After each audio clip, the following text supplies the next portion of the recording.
You are 33,000 feet above the dark Atlantic. The cabin is quiet. The passengers around you are asleep or reading or thinking about home. You have no idea, none, that in less than 30 minutes, this plane will be at the bottom of the ocean. On October 31st, 1999, Halloween night, EgyptAir Flight 990 disappeared from radar and plunged into the Atlantic Ocean, killing all 217 people on board. But what makes this story truly haunting is not the crash. It is what happened in the cockpit in the final seconds before it, and the fact that, to this day, two countries cannot agree on the truth. Stay with me, because by the end of this video, you will understand why this case still keeps aviation investigators awake at night. It is October 31st, 1999. A Boeing 767, one of the most reliable aircraft ever built, sits at Gate 27 of John F. Kennedy International Airport in New York City. The flight is EgyptAir 990 bound for Cairo. But this plane did not start its journey in New York. It had already flown from Los Angeles, making New York a transit stop.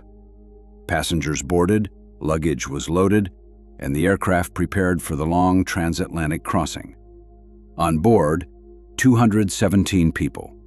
Egyptian businessmen, American tourists, military officers, 33 Egyptian army officers to be exact, returning home. Families, children. Among the crew was a relief first officer, a co-pilot used during long flights to allow the main pilots to rest. His name was Gameel Al-Batouti. He was a veteran with thousands of flying hours, respected, experienced. At 1:19 in the morning, Flight 990 lifted off from JFK. The night sky was clear. The Atlantic stretched dark and endless ahead of them. Everything appeared completely normal. But 30 minutes into the flight, something went very, very wrong. And the chilling part? It began with a single sentence spoken into the cockpit recorder. At approximately 1:48 a.m., the captain, who had been in the cockpit, stood up and left his seat. He went to use the lavatory, a routine act on any long flight. Al-Batouti, the relief first officer, was now alone in the cockpit.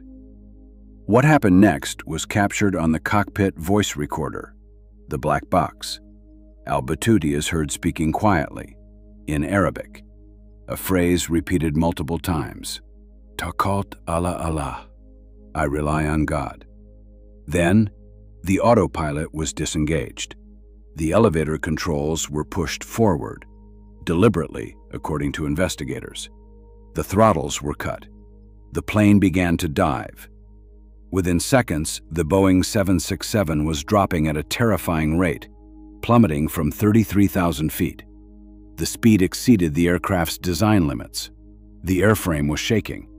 The captain heard something wrong and rushed back into the cockpit. What followed was a frantic exchange. Both men pulled on the controls, but in opposite directions. The captain screamed, "What is happening? What is happening?"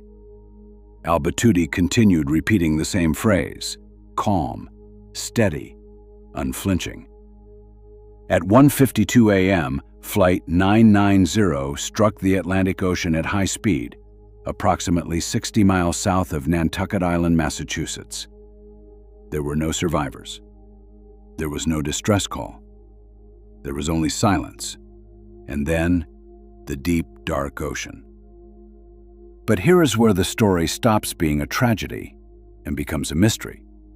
Because what came next would split two nations, challenge international aviation law, and raise questions that remain unanswered to this very day. The investigation was led by the United States National Transportation Safety Board, the NTSB, one of the most respected aviation investigation agencies in the world. Egyptian authorities were also involved. Under international aviation law, the country of the airline's origin has the right to participate in any investigation. From the beginning, the two sides disagreed. What the NTSB concluded The NTSB analysts reviewed the flight data recorder and the cockpit voice recorder in exhaustive detail. Their conclusion, released in 2002, the crash was caused by the deliberate actions of Relief First Officer Gameel Al-Batouti. The evidence they cited: first, the elevator inputs. The flight data showed the elevators were pushed forward manually and deliberately, initiating the dive. Second, the throttles were cut while Al-Batouti was alone in the cockpit. This is not a mechanical malfunction pattern. It is consistent with intentional action. Third, the timing of the phrase, "I rely on God." It was spoken before, during, and after the dive began, not as a cry for help, but as a steady, repeated utterance. Fourth, when the captain returned and fought to pull the plane up, the data showed conflicting inputs. The captain pulling back, Al-Batouti pushing forward. Two men, two opposite forces, on the same set of controls. What Egypt said: Egyptian officials and aviation authorities rejected the NTSB conclusion entirely. They pointed to a possible mechanical failure in the elevator system. They argued that the phrase Al-Batouti used was a common Islamic expression, not evidence of intent, but a natural human reflex in a moment of crisis. They insisted that attributing the crash to a pilot's deliberate action without absolute proof was both scientifically flawed and culturally offensive. The Egyptian Civil Aviation Authority released its own final report. The cause was undetermined mechanical failure. Two investigations, two countries, two completely opposite conclusions. The question the whole world was left with: who was telling the truth? And more terrifying still, could we even know? Here is what makes this case so deeply unsettling, even 25 years later. There was no suicide note, no known motive, no history of mental illness.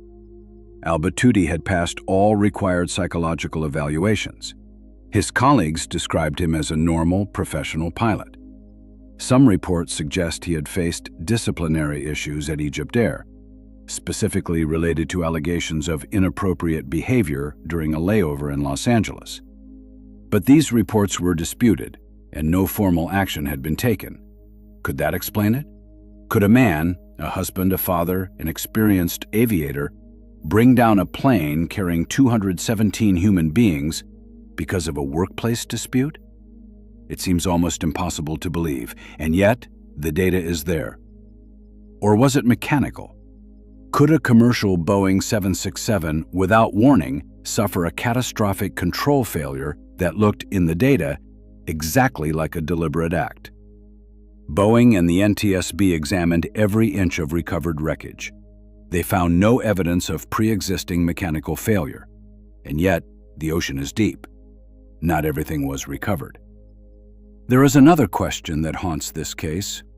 Why did two nations, both of whom lost people on that flight, end up in such bitter disagreement? Part of the answer is national pride. Part is cultural misunderstanding. Part is politics. But the deeper truth is this: when a plane falls out of the sky in the middle of the night over the open ocean, certainty is a luxury we rarely get. Which brings us to the most important question of all. What did Flight 990 change? Because after 217 people disappeared into the Atlantic, the aviation world could not simply move on. EgyptAir Flight 990 forced the aviation world to face a question it had largely avoided. What happens when the greatest threat to an aircraft is not mechanical, but human? In the years that followed, airlines and regulators around the world began rethinking pilot mental health screening. The existing psychological evaluations were clearly insufficient. They had not flagged anything unusual about Al-Batouti, if indeed he was the cause. Cockpit procedures were also scrutinized. Some airlines introduced the two-person rule, requiring that at least two crew members must be in the cockpit at all times. This rule became international standard in many countries after a later, even more devastating incident. Germanwings Flight 9525 in 2015, where a similar pattern unfolded. Flight 990 also raised critical questions about international cooperation in aviation investigations. When two countries reach opposite conclusions about the same disaster, who is accountable? Who decides? And what does justice look like for 217 people who never came home? There are no clean answers. For the families of the victims, the investigation was a second wound. Imagine losing someone you love and then watching two governments argue about what killed them for years. Imagine having no grave to visit, no answers, no closure. The wreckage of Flight 990 still lies on the ocean floor. The Boeing 767, registration SU-GAP, never flew again because it was never recovered. It rests in pieces, 250 feet below the surface, 60 miles south of Nantucket. And somewhere in that darkness, the truth rests too. Whether it ever rises to the surface, that no one can say. EgyptAir Flight 990, October 31st, 1999.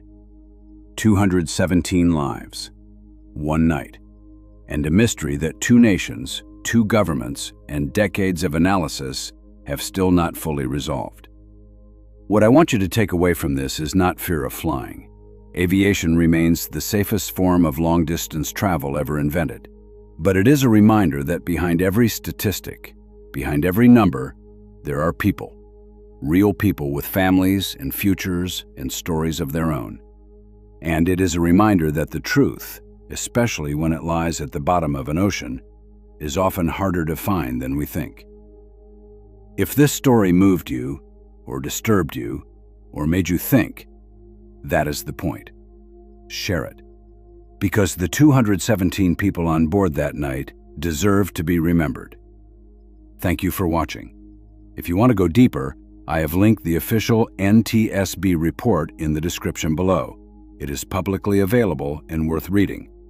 And if you found this video valuable, subscribe, because next week we're going into another case that the world has nearly forgotten. Until then, stay curious, stay safe.